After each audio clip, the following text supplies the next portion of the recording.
নমস্কাৰ মাই নিউজৰ এই বিশেষ অনুষ্ঠানলৈ মই অসীম কুমাৰ ডেকাই সকলোকে স্বাগতম জনাইছোঁ।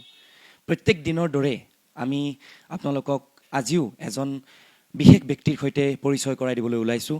তেখেত বিশিষ্ট সমাজকৰ্মী তথা নৰ্থ ইষ্ট কেঞ্চাৰ হস্পিটেলৰ অধ্যক্ষ গণেশ তামুলী ডাঙৰীয়া। ডাঙৰীয়া, আপোনাক স্বাগতম জনাইছোঁ। নমস্কাৰ। আমি গণেশ তামুলী ডাঙৰীয়াৰ লগত আমি বিশেষভাৱে তেখেতৰ যি কৰ্মৰাজি সেই কৰ্মৰাজিৰ ওপৰত আমি আজি কিছু আলোচনা কৰিম।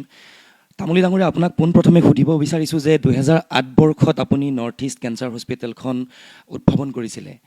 ইয়াৰ আঁৰৰ যিখিনি কথা আপুনি কেনেধৰণে আপোনাৰ পদক্ষেপটো আপুনি হাতত ল'লে অকণমান যদি আপুনি আমাক বহলাই কয়। ঠিকে কৈছে আপুনি। আমি 2008 চনত আমি নৰ্থ ইষ্ট কেঞ্চাৰ হস্পিটেল স্থাপন কৰিছিলোঁ। বিশেষকৈ মোৰ অনুৰাগী বা মোক ভাল পোৱা ডক্টৰ দুই এজনে মোক এইটো কৈছিলে যে এখন হস্পিটেল খুলিব লাগে কেঞ্চাৰ। সেই সূত্ৰে মই ইয়াত আহিছিলোঁ। আমাৰ বিশেষ এটা উদ্দেশ্য আছিল কি, নৰ্থ ইষ্টত মানে যিমান কৰ্কট ৰোগী ভাৰতত আছে প্ৰায় 33% উত্তৰ পূৰ্বাঞ্চলত কৰ্কট ৰোগী আছে আৰু গোটেইবিলাক বাহিৰত যায়। যিহেতুকে বাহিৰত যায় আৰু আমাৰ ইয়াত তেনেকুৱা প্ৰাইভেট ছেক্টৰত কেঞ্চাৰ হস্পিটেল নাই, সেই উদ্দেশ্যে আমি এইখন স্থাপন কৰিছিলোঁ 2008 চনত। আৰু তেতিয়াৰ পৰাই ইয়াত আমি সুন্দৰভাৱে চলি আছে হস্পিটেলখন। বহুত হয়তো পেচেণ্ট এতিয়া বাহিৰত যাব লগা নহয়, সকলোবিলাক ট্ৰিটমেণ্টেই ইয়াত আছে।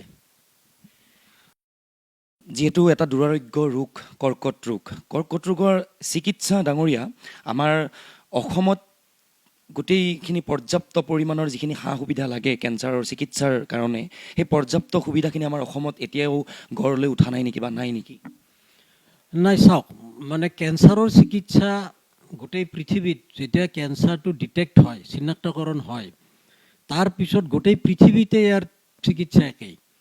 এটা হ'ল কেম'থেৰাপি, ৰেডিঅ'থেৰাপি আৰু চাৰ্জাৰী। ইয়াৰে তিনিটাই ট্ৰিটমেণ্ট আপুনি আমেৰিকাত যাওক, লণ্ডনত যাওক বা বম্বেত যাওক, চেন্নাইত যাওক, গুৱাহাটীত আহক। কিন্তু আমাৰ মানুহবিলাকৰ এটা মানে মনত সোমাই গৈছে যে মানে কেঞ্চাৰ হ'লে বা বেলেগ কিবা টান বেমাৰ হ'লে বাহিৰত গ'লে ভাল হয়। কিন্তু ছাৰ, মই আপোনাৰ পৰা জানিব বিচাৰিছোঁ এইটো যে কেঞ্চাৰৰ ধৰি লওক মই এখন হস্পিটেলত মই চিকিৎসাধীন হৈ আছোঁ, এটা সময়ত ডক্তৰে লিখি দিয়ে যে আপোনাৰ ইয়াতে চিকিৎসা নাই, ইয়াতে চিকিৎসা নহ'ব, আপুনি বাহিৰলৈ যাওক।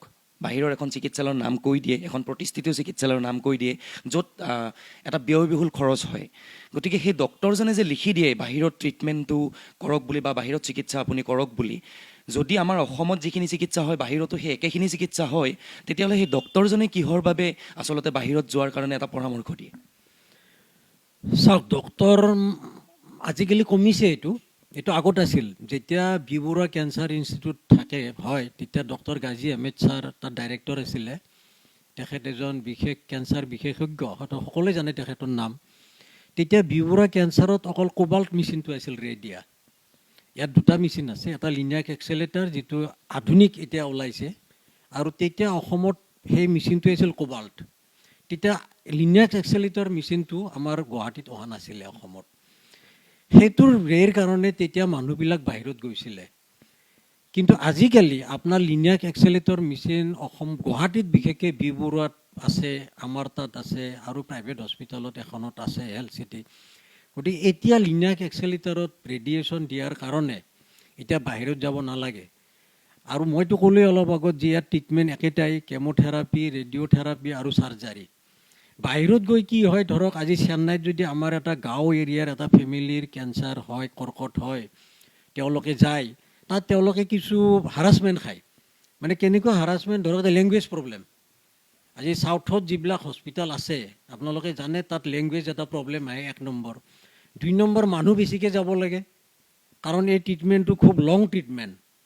ৰেডিয়েশ্যন দিলেও 1 মাহ লাগে, কেম'থেৰাপি দিলেও 2 মাহ 3 মাহ লাগে, বা ফ'ল' আপ কৰি থাকিব লাগে, বহুত দিন থাকিব লগা হয়। 4জন 5জন যদি মানুহ চেন্নাইত বা বম্বেত থাকিব লগা হয়, বহুত এটা এক্সপেণ্ডিচাৰ হয়, এক্সট্ৰা এক্সপেণ্ডিচাৰ। গতিকে আমাৰ ইয়াত যদি এইটো কৰে তেতিয়াহ'লে ইয়াত বহুত খৰচা কমত হয়। কিন্তু আজিকালি সেইটো ঘূৰি আহিছে। তথাপিও কিছু চাম আছে যে বাহিৰত যায়, তাত গৈ দেখায়, যেতিয়া দেখে যে এটা লং ট্ৰিটমেণ্ট কৰিব লাগে, তাত হয়তো এটা কেম'থেৰাপি লয়, বাকীবিলাক আৰু ইয়াতে আহে, অসমতে কৰে। মই এইটো ৰিকুৱেষ্ট কৰিব বিচাৰিছোঁ, অনুৰোধ কৰিব বিচাৰিছোঁ সকলোকে অসমৰ, যে বাহিৰত যাতে নাযায় আমাৰ ইয়াত চিকিৎসা কৰে, একে চিকিৎসা একে ট্ৰিটমেণ্ট হয়। আৰু সেই মেচিন তাতো আছে, চেন্নাইতো, আমাৰ অসমতো সেই মেচিন আছে, গুৱাহাটীতো সেই মেচিন আছে। আচল কথা হ'ল চিনাক্তকৰণ। এই চিনাক্তকৰণটো কেতিয়া হ'ব? Early detection. যদি কেঞ্চাৰটো সোনকালে ধৰাত পৰে তেতিয়া কেঞ্চাৰ ভাল হয়। কেঞ্চাৰ মানে মৃত্যু নহয়, কিন্তু আমাৰ হয় কি লেট ডিটেকশ্যন হয়।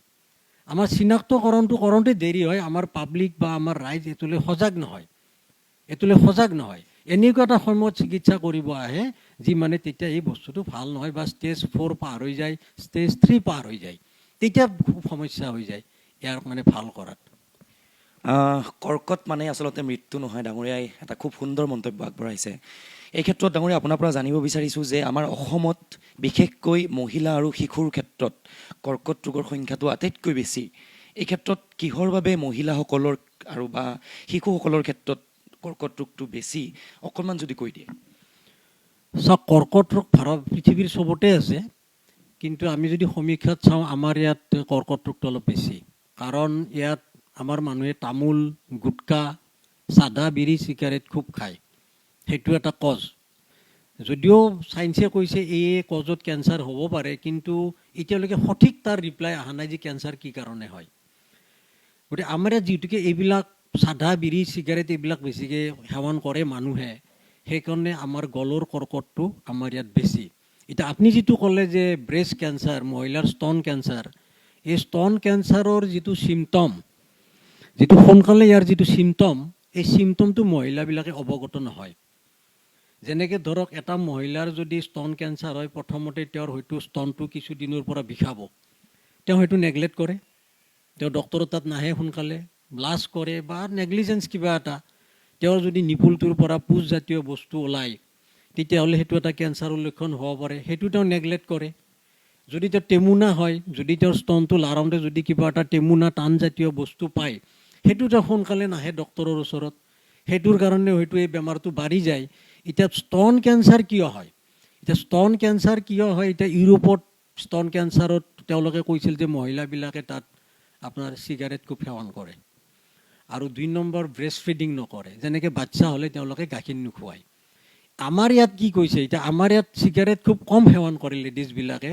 আমাৰ ইয়াত কোনবিলাক লেডিছৰ স্তন কেঞ্চাৰ হ'ব পাৰে, যেনেকৈ ধৰক এটা মহিলা যদি মেচিয়ৰিটি হোৱাৰ লগে লগে বা কম বয়সত বিয়া হয়, যদি কম বয়সত বিয়া হয়, যেনেকৈ ধৰক 21 বছৰ বা 25 বছৰত এটা মহিলাৰ বিয়া হ'লে যিটো হয়, বা তাৰ আগত যেনেকৈ 16 বছৰ 17 বছৰতো বহুত ছোৱালী আমাৰ ইয়াত বিয়া হয়, সেই এটা আমাৰ ইয়াত কাৰণ হ'ব পাৰে যে কম সময়ত বিয়া হোৱাৰ কাৰণে মহিলাটোৰ স্তন কেঞ্চাৰ হ'ব পাৰে। বা এনেকুৱা ধৰণৰ কিছুমান আছে, ধৰক যেনেকৈ মহিলাজনীয়ে যেনেকৈ জেনেটিক মানে কি ধৰক তাৰ মাকৰ আছিলে, তাৰ বায়েকৰ আছিলে, তেতিয়া হয়তো কিবা এটা পাৰ্চেণ্টেজ ভনীয়েকৰো হ'ব পাৰে। কিন্তু ভাল হয়, এইবিলাক বেমাৰ ভাল হয় যদি সোনকালে চিকিৎসা কৰে। সেইটোৰ কাৰণে আমি কি কৰিব লাগিব, আপোনালোকৰ মিডিয়াই এইটোত আগভাগ ল'ব লাগিব যে আমি এৱাৰনেছ, সজাগতা, এই সজাগতা আমি গাঁৱে ভূঞে ভিতৰ অঞ্চলৰবিলাকত কেঞ্চাৰৰ সজাগতা আমি দিব লাগিব। তেতিয়াহ'লে কেঞ্চাৰ 50% কমি যাব। আৰু লাইফষ্টাইল, আমি লাইফষ্টাইল মেইনটেইন কৰিব লাগিব। লাইফষ্টাইল কেনেকৈ আমি দিনটো আমি পাৰ কৰিম, যেনেকৈ ধৰক আমাৰ আজিকালি মহিলাবিলাকে কি কৰে, আপোনাৰ গিৰিয়েকক খুৱাই ৰাতিপুৱাই 9টা 10টাত খোৱালে বা 8টাত খোৱালে, মহিলাজনী 12টালৈকে একো নাখায়। তে যিটো ফাষ্টিং ৰাতিপুৱা, ৰাতিৰ যিটো ফাষ্টিং, ৰাতি যেতিয়া তেওঁ খালে 9টা বজাত, এই যিটো ফাষ্টিং পিৰিয়ডটো বাঢ়ি গ'ল, 8 ঘণ্টা 12 ঘণ্টা 16 ঘণ্টা হৈ গ'ল, সেইটো এফেক্ট কৰে। আমাৰ বিশেষ বহুত মহিলা আছে, গিৰিয়েকটোক খুৱাই মিলাই পঠাই দিয়ে, মহিলাটোৱে 12টা বজালৈকে 1টা বজালৈকে ৰখি থাকে। সেইটো হ'ব নালাগে। ব্ৰেকফাষ্ট আৰ্লি হ'ব লাগে, সোনকালে হ'ব লাগে। ৰাতি, এতিয়া ৰাতিৰ ক্ষেত্ৰত আমাৰ ৰাতিৰ যিবিলাক ডিনাৰ বুলি আমি কওঁ, এই ৰাতি আমাৰ অসমীয়া মানুহে ৰাতি 11টা 12টা বজাত খায় আৰু মাছে মাংসই খায়। এইটো এটা খুব ভুল মানে পদ্ধতি। সোনকালে ডিনাৰ খাব লাগে, 7:30 8টাত খাব লাগে, 10টা 11টাত শুব লাগে, 2 ঘণ্টা পিছত শুব লাগে, ৰাতিপুৱা সোনকালে উঠিব লাগে। এইবিলাক কিছুমান লাইফষ্টাইলৰ কাৰণে আমাৰ বেমাৰবিলাক বাঢ়ি গৈছে। এতিয়া ৰাতি যদি আপুনি ধৰক 11টা বজাত 12টা বজাত মাছে মাংসই খাই আপুনি শুৱে, লগালগ শুই দিয়ে, সেইটো কনজিউম কেনেকৈ হ'ব? সেইটোতো কনজিউম হ'ব লাগিলে না। নিশ্চয়কৈ খুব গুৰুত্বপূৰ্ণ কিছুমান কথা কৈছে ডাঙৰীয়াই। ডাঙৰীয়া এই ক্ষেত্ৰত আপোনাক আৰু এটা কথা সুধিব বিচাৰিছোঁ যে নৰ্থ ইষ্ট কেঞ্চাৰ হস্পিটেলত বৰ্তমান কিমানমান ৰোগী চিকিৎসাধীন হৈ আছে? আমি চাওক প্ৰতি বছৰে আমি প্ৰায় 2000 ৰাফলি 2000 2500 আমি চিকিৎসা কৰোঁ। বিশেষকৈ আমাৰ তাত যিবিলাক কেঞ্চাৰ পেচেণ্ট আহে প্ৰথম আপুনি জানে মই ক'লোৱেই আগতে যে এটা ষ্টেজৰ পিছতেই ভাল নহয়, কিন্তু কিছুমান ভালো হৈছে। এতিয়া 20-25 বছৰ ধৰক, কিছুমান 10 বছৰ 15 বছৰ 8 বছৰ হৈ গ'ল, চেকআপত আছে, ফ'ল' আপত আছে, চলি আছে, কাৰণ তেওঁৰ আৰ্লি ট্ৰিটমেণ্ট হৈছে, স্প্ৰেড কৰা নাই। অলপতে মই এটা উদাহৰণ দিওঁ, এটা ৰেক্টাম মহিলাই 70 বছৰীয়া মহিলা এটা আহিছে, ৰেক্টামত তেওঁৰ হেৰি হৈছে টিউমাৰ, তেওঁ লেটকৈ আহিছে। তেওঁৰ এনেকুৱা হৈছে যে তেওঁক এতিয়া ডায়েগনচিছ যদিও আমি কৰি আছোঁ, তেওঁৰ স্প্ৰেড হৈ গৈছে। স্প্ৰেডিংটো ৰোধ কৰিবৰ কাৰণে মেইন ইয়াৰ চিকিৎসা এইটোৱে, স্প্ৰেডিংটো আমি কেনেকৈ ৰোধ কৰিব পাৰোঁ। কিমানমান চিকিৎসক বৰ্তমান নিয়োজিত হৈ আছে? আমাৰতো পাৰ্মানেণ্ট চিকিৎসক আমাৰ প্ৰায় 25-30 জন আছে, আৰু টোটেল আমাৰতো ধৰক প্ৰায় 250 আমাৰ ষ্টাফ টোটেল, নাৰ্ছ লৈ পেলাই। আৰু আমাৰ ইয়াত চব চিকিৎসাই হয়, চাৰ্জাৰী হয়, কেম'থেৰাপি হয়, ৰেডিঅ'থেৰাপি হয়, চলি আছে। কেতিয়াবা সময়মতে চেন্নাইৰ পৰাও ডাক্তৰ আহে, তেওঁলোকৰ ইয়াত ভিজিটিং ডক্তৰ আমাৰ আহে মাজে মাজে চেন্নাই দিল্লীৰ পৰা।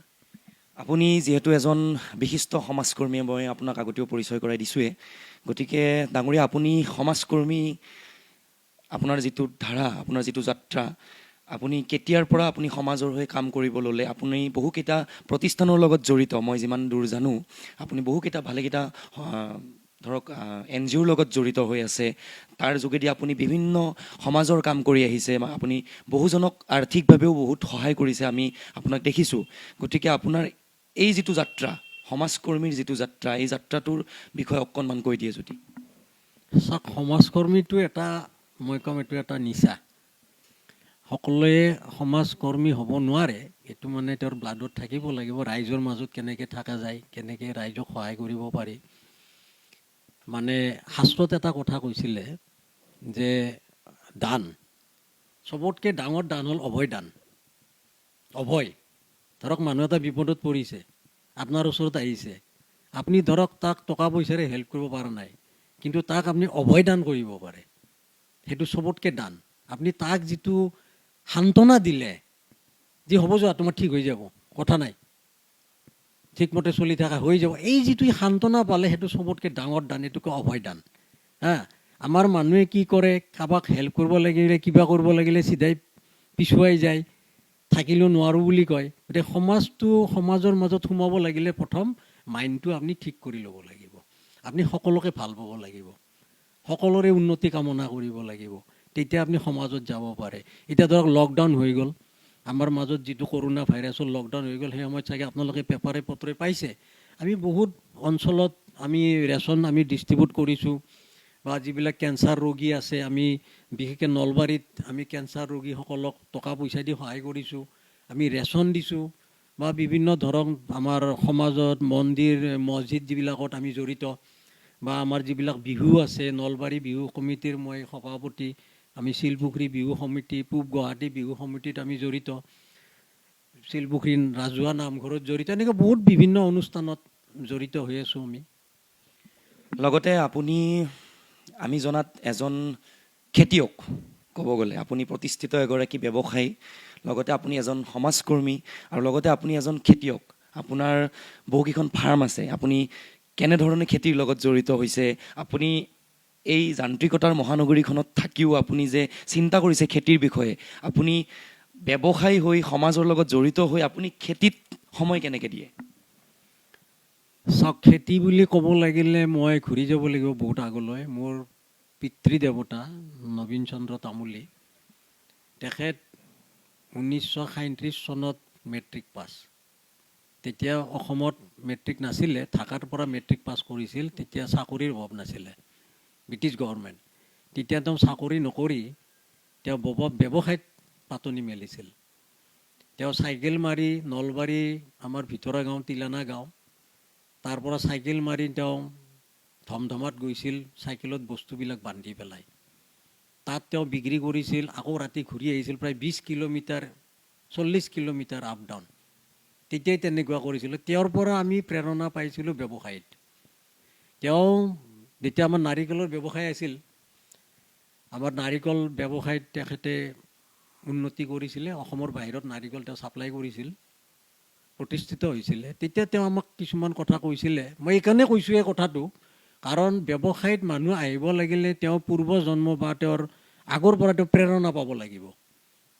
আমি যেতিয়া গ্ৰেজুৱেশ্যন কৰিছিলোঁ তেতিয়াও চাকৰিৰ অভাৱ নাছিলে, কিন্তু আমি চাকৰিত যোৱা নাই।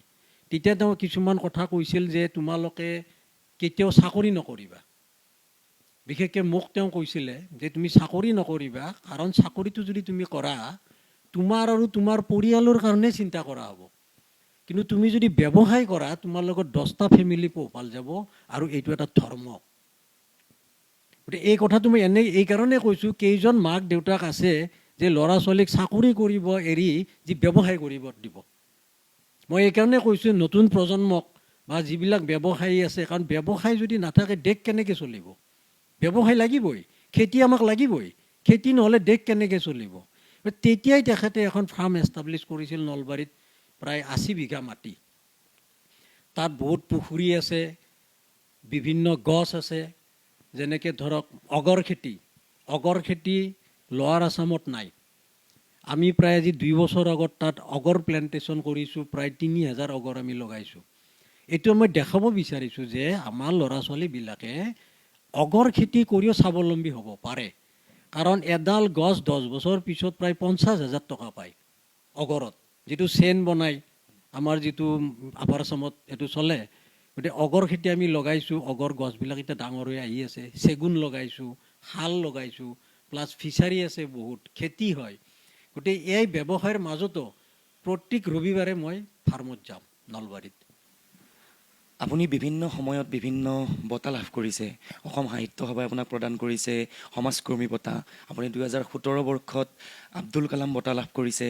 অকণমান এই বঁটাখিনি লাভ কৰাৰ আঁৰৰ কাহিনীটো অকণমান যদি কৈ দিয়ে। চাওক, বঁটা পালেতো অনুপ্ৰেৰণা প্ৰায় কাম কৰাৰ কাৰণে আকৌ উৎসাহিত হয়। গতিকে অসম সাহিত্য সভাই যিটো বঁটা মোক যোৱাবাৰ দিলে, সমাজকৰ্মী বঁটা, এইটো কেঞ্চাৰৰ ওপৰত দিছে তেওঁলোকে। কেনেকৈ কেঞ্চাৰ পেচেণ্টবিলাকক আমি গাঁৱে ভূঞে গৈ এৱাৰনেছ কেম্প কৰি আছোঁ, সজাগতা দি আছোঁ। আব্দুল কালাম বঁটা মোক দিল্লীত দিছিলে, শিৱৰাজ পাটিল চাহাবে দিছিলে, তেওঁ লোকসভাৰ স্পীকাৰ আছিলে। প্লাছ আৰু এটা মই ব্যতিক্ৰম মানে মেডিকেল হেল্থ লাইনত কৰা ব্যতিক্ৰম এৱাৰ্ড এটা পাইছিলোঁ, উষা মংগেশকাৰে এইটো দিছিলে 19ত। টাইমছ বিজনেছ এৱাৰ্ড পাইছিলোঁ। গতিকে এইবিলাক বঁটা পাই সঁচাই ভাল লাগিছিলে, আনন্দিত হৈছিলোঁ আৰু অনুপ্ৰেৰণা পাইছিলোঁ। কাৰণ বঁটাবিলাক যেতিয়া পোৱা যায় এইটো অনুপ্ৰেৰণা পোৱা যায় নতুন আগুৱাই যাবলৈ, সমাজখনত আগুৱাই যাবলৈ, সমাজখনক আগুৱাই নিবলৈ। আপুনি যিহেতু এগৰাকী প্ৰতিষ্ঠিত ব্যৱসায়ী, লগতে আপুনি সমাজকৰ্মী, আমাৰ যিখিনি নৱপ্ৰজন্ম আছে নৱপ্ৰজন্মখিনিক আগবাঢ়ি অহাৰ ক্ষেত্ৰত, তেওঁলোক শিক্ষাৰ ক্ষেত্ৰত আগবঢ়া বা যিকোনো বাণিজ্যৰ ক্ষেত্ৰত আগবঢ়াৰ ক্ষেত্ৰত আপুনি কেনেধৰণৰ আহ্বান জনাব বিচাৰিব? মই নতুন প্ৰজন্মক ক'ব বিচাৰোঁ যে তেওঁলোকে অকল চাকৰিমুখী নহয়, তেওঁলোকে ব্যৱসায় বাণিজ্য খেতি বাতিত আহিব লাগে। কাৰণ ব্যৱসায়টো কৰিলে প্ৰতিষ্ঠিত হ'ব পাৰি নিজৰ লগত, আৰু আন 10জনকো খুৱাব পাৰি। মই এইটোতো ক'লোৱেই আগতে। কিন্তু ব্যৱসায় আমাৰ অসমীয়া ল'ৰাবিলাকে আহিব অলপ টান পায়, কাৰণ তেওঁলোকে প্ৰথমতে ভাবে মোৰতো পইচা নাই, কেপিটেল নাই। কিন্তু ফাৰ্ষ্ট থিং মানে প্ৰথম অৱস্থাত কিন্তু কেপিটেলটো ডাঙৰ কথা নহয় ব্যৱসায়ত, প্লেনিংটো ডাঙৰ কথা। এজন অসমীয়া যুৱক বা যুৱতীয়ে কি কৰিব, প্ৰথম সেই প্লেনিংটো কৰিব লাগিব। যেতিয়া প্লেনিংটো হ'ব তেতিয়া পইচাটো আহে ক'ৰবাৰ পৰা, হয়তো বেংকে লোন দিব, বন্ধু বান্ধৱে দিব। আজি যদি উইদাউট প্লেনিং কাৰোবাক এটাক পইচা দিয়া যায়, পইচাখিনি খাই চেচ কৰি দিব, ক'ত লগাব পইচাখিনি? গতিকে মই ল'ৰা ছোৱালীখিনিক, অসমৰ উঠি অহাখিনিক মই এইটো ক'ব বিচাৰোঁ যে তেওঁলোকে চাকৰিমুখী নহয়, ব্যৱসায় বাণিজ্যত আগবাঢ়ি আহক। আজিকালি বহুত ল'ৰা ছোৱালী আহিছে, খেতি বাতিত আগবাঢ়ি আহক। খেতিত বহুত ইয়াত সুযোগ আছে অসমত, যে পানী কম হ'লেও ইয়াত খেতি হয়। যেনেকৈ আমি ধৰক আজি ডিমা বাহিৰৰ পৰা আনিছোঁ, মাছ বাহিৰৰ পৰা আনিছোঁ, কিয় আনিব লাগে? মাছ আমি আনিব নালাগে। মইতো গভৰ্ণমেণ্টক এইটো অনুৰোধ জনাওঁ যে মাছ আৰু ডিমা আনাটো বাহিৰৰ পৰা বন্ধ কৰি দিব লাগে।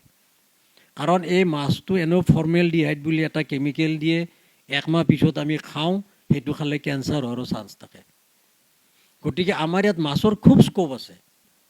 স্কোপ আছে যদি চব ল'ৰা ছোৱালী লগ লাগি মিলিও 3-4টা ফিচাৰী কৰে তাত বহুত মাছৰ উৎপাদন কৰিব পাৰি যেনেকৈ হাঁহৰ ফাৰ্ম মুৰ্গীৰ ফাৰ্ম কৰে হাঁহৰ ফাৰ্মত মুৰ্গীৰ ফাৰ্মত কি হয় বহুত ল'ৰা ছোৱালীয়ে কৰিছে ছাকচেছ হ'ব পৰা নাই কাৰণ এটা বেমাৰ লাগে কাৰণ মই নিজে কৰিছোঁ মোৰ নিজৰ হাঁহৰ ফাৰ্ম আছে মোৰ ডায়েৰী ফাৰ্ম আছে আৰু তাত এটা বেমাৰ লাগে বেমাৰত এইবিলাক মৰি যায় পটকৈ গতিকে গভৰ্ণমেণ্টে এনেকুৱা এটা ব্যৱস্থা কৰিব লাগে এনেকুৱা ভেকচিন তেওঁলোকে আনিব লাগে বাহিৰৰ পৰাই হওক যাতে ভেকচিনবিলাক প্ৰত্যেক গাহৰিৰ ফাৰ্মত হওক হাঁহৰ ফাৰ্মত হওক মুৰ্গীৰ ফাৰ্মত হওক তেওঁলোকে এইটো ফ্ৰী ভেকচিনটো দিয়ে তেতিয়াহ'লে ভেকচিনত দিয়াৰ পিছত যদি নমৰে আপুনি চাব অসম কিমান স্বাৱলম্বী হ'ব মাছ মুৰ্গী ডিমা গাহৰিৰ ক্ষেত্ৰত নৱপ্ৰজন্মৰ কাৰণে সঁচাকৈ ডাঙৰীয়া প্ৰেৰণাৰ উৎস ডাঙৰীয়াক আজিৰ এই বিশেষ অনুষ্ঠানত ইমান বহুমূলীয়া সময়খিনি দিয়াৰ কাৰণে আপোনাক অশেষ ধন্যবাদ জ্ঞাপন কৰিছোঁ আপোনালোকে চাই থাকিব মাই নিউজ এনি ধন্যবাদ মুকলি হল ডাটা মেচিনৰ নতুন showroom data machine future world বজাৰত উপলব্ধ সকলোবোৰ অত্যাধুনিক সামগ্ৰী পোৱা যাব এই শ্বৰুমত বছ JBL ছনীৰ লগতে উচ্চ প্ৰাবল্য স্পীকাৰো পোৱা যাব এই শ্বৰুমত লগতে আধুনিক mobile accessories screen protector earphone case and cover power bank উপলব্ধ এই শ্বৰুমত ডাটা মেচিন হৈছে গুৱাহাটীৰ একমাত্ৰ শ্বৰুম য'ত উপলব্ধ টেম্পাৰ কাভাৰ ইয়েৰফোন চাৰ্জাৰৰ লগতে আন বহুতো এক্সেসৰিজ এই সকলোবোৰ লেটেষ্ট গেজেট লাভ কৰিবলৈ আহক আমাৰ নতুন শ্বৰুম ডাটা মেচিনলৈ data machine future world opposite to the Ulubari petrol pump near Kalyan jewellers GS road Guwahati 7 phone number 6901268874 7086094885